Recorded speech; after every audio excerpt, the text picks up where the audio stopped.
Let's Choose Love is based in Asheville, North Carolina, and as most of you know, we have been decimated by a horrible flood where so many lives and so many homes and so many streets and so many dreams were lost.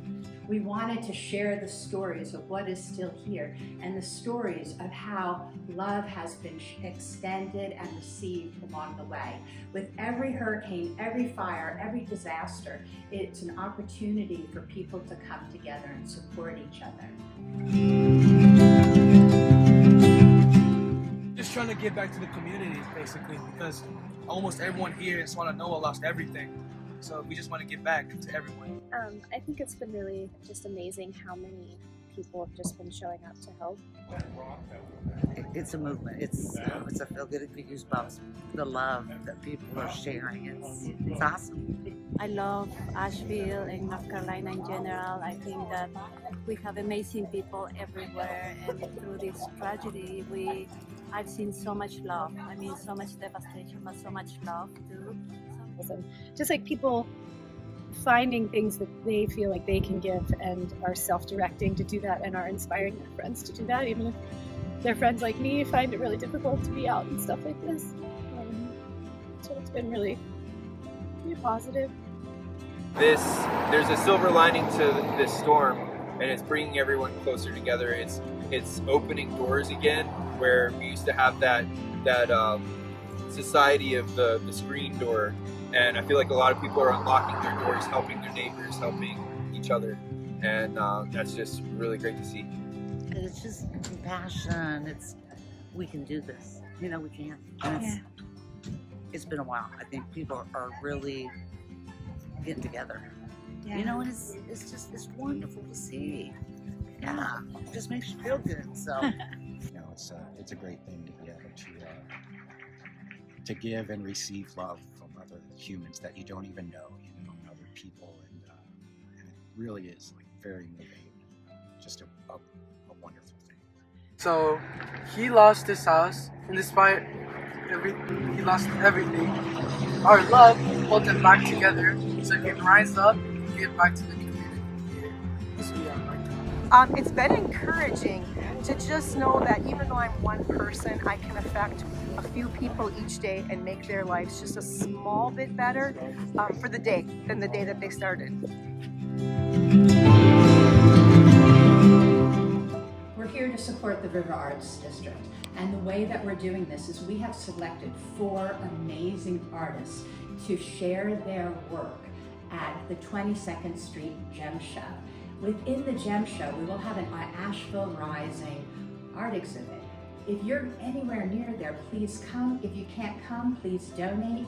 And we wanted to give a special thank you to the Carhart family who owns the 22nd Street Gem Show for all of their support of Asheville Rising. Come join us. Hi, my name is Tara Singh, and I'm an artist here in Asheville, North Carolina, and I'm really excited to be participating in the Asheville Rising event at the New Jersey Gem Show. Hey, I'm Galen Frost Bernard. I'm going to be at the 22nd Gem Show. Hi, I'm Kelsey. I'm one of the River Arts District artists that was affected by the flood, and I'll be at the Gem Show in New Jersey. Hey there, nice to meet you all. My name is Mark Harmon, and I am one of the artists here that was floated out of the River Arts District, and I'm excited to be taking part in the Gem Show, Asheville Rising Gem Show. Hi, I'm Colton Dion, be part of the New Jersey Gem Show. Hi, I'm Alex Gilbert. I am a born and raised Asheville artist, and I'm really looking forward to being part of the Asheville Rising and the New Jersey Gem Show coming up. Come and see our art.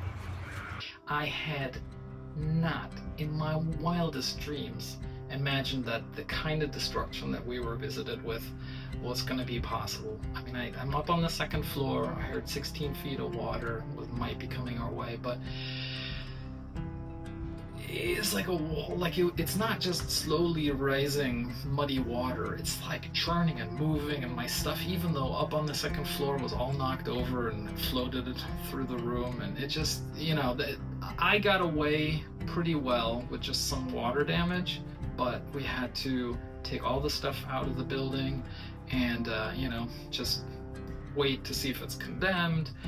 or see if we got the permits to rebuild, if it makes sense to rebuild. So the community we had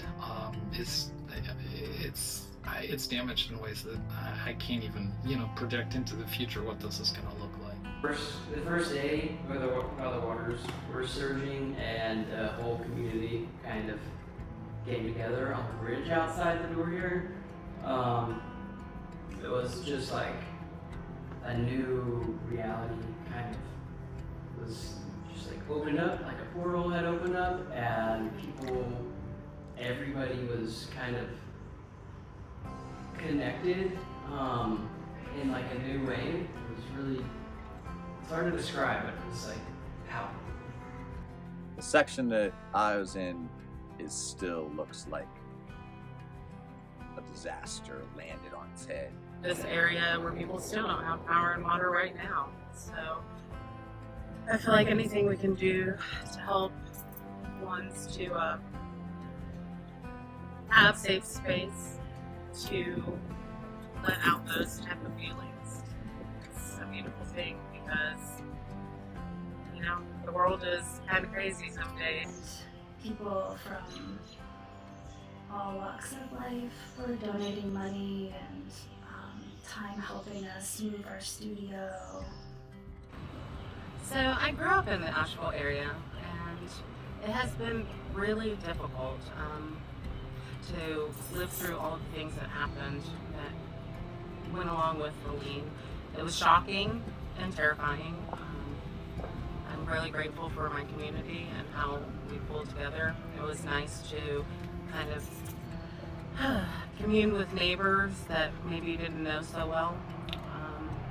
It's been heart-wrenching for those of us who lost studios and work, but everyone's been really trying their hardest to rebuild and support one another. We have such a great community of creatives here and just people in general, and we are continuing every day as we still drive through debris and are recovering. Well, as a community, we all were able to share food with each other, water, and then after everything kind of settled a bit, we were able to raise a decent amount of funds to share with people selling our own art and prints, and that was one of the most impactful things, I think. I am interested in giving voice to the stories of the unheard and the unseen, and I think it's important as artists. We're the historians of the times in which we live, and I am grateful to be able to share my gift with the world around me. This painting is over 2 decades old. It was salvaged from my studio, and it hovered. This stuffed animal and this painting hovered inches above that French Broad River as it swrolled into the upstairs of the building. And I didn't imagine I was going to be able to save these things, but this painting was based on floods of that same river that I painted in that same room 2 decades earlier, but it was also informed by the tsunami that hit Southeast Asia right after I visited Sri Lanka, and Hurricane Camille that happened in Nelson County, Virginia, where I was born in 1969, before I was born, but I got to talk to all the old timers. It was a flood. That's one of the few things that seems similar in some ways to this wild Hurricane Helene, 1,000-year flood that we just survived. But I have been attached to this. I've been intrigued by disaster, destruction, fire, water, earth, sky, and how they can reset, return us to hope and love. And it's the dichotomy of a disaster like this leading to people helping and loving each other even more than before is a strange double-edged sword as this thing spins on and on forever.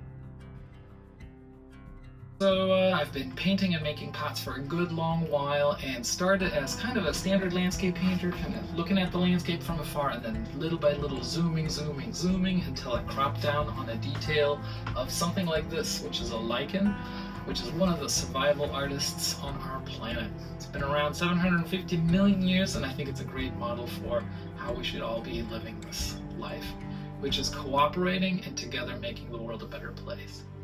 And while the rest of my studio, a lot of things were, my fridge was flipped over, other paintings were shifted through the other side of the studio, this painting stayed put solidly in the middle and looked exactly like how I left it when I finally got into the studio. And I have left it, I would have probably done a tiny bit more to it, but I've left it as is because it just feels really done and special in that way that it is. Things just shifted and stopped, and it feels like it really captures that time period of sort of extreme love and also sort of devastation and change. I was paralyzed, I couldn't paint, and I thought, you know what, I'm going to make a painting of this, to kind of work it through my system. So by the time, you visually process this, somehow, it gets put together in your brain in a way that you might be able to deal with. So, therapy. Most of us working artists down there, the income has gone away. If you can donate, please do. Asheville Rising is a great organization. Let's Choose Love is a great organization. The River Arts District can funnel you to other ways to donate. I and many other artists have a GoFundMe. We are hanging in there, optimistic, but it is a ride, and we all still have bills to pay, and we will find a way, but I'm still standing because of the help I've received. I'm so grateful, but we still have a long way to go. But once artists are finished their grieving, even before, they will start to feel that urge to create again. And that's the most exciting part for me, is I can feel it already. I can feel it coming in all the artists that I know, even the ones that I don't know.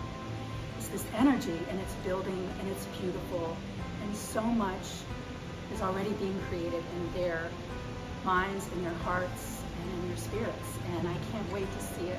Keep trying to project beauty into this world, and we're gonna do it from whatever little dry patch of ground we got, and so we are excited to be heading to New Jersey and show a little bit of what we do, and hopefully you guys fall in love with something and make it part of your life. It takes a village. It takes everyone coming together to be able to help Asheville rise. We are dedicated to supporting the River Arts District and the artists, so please come and see us at the show.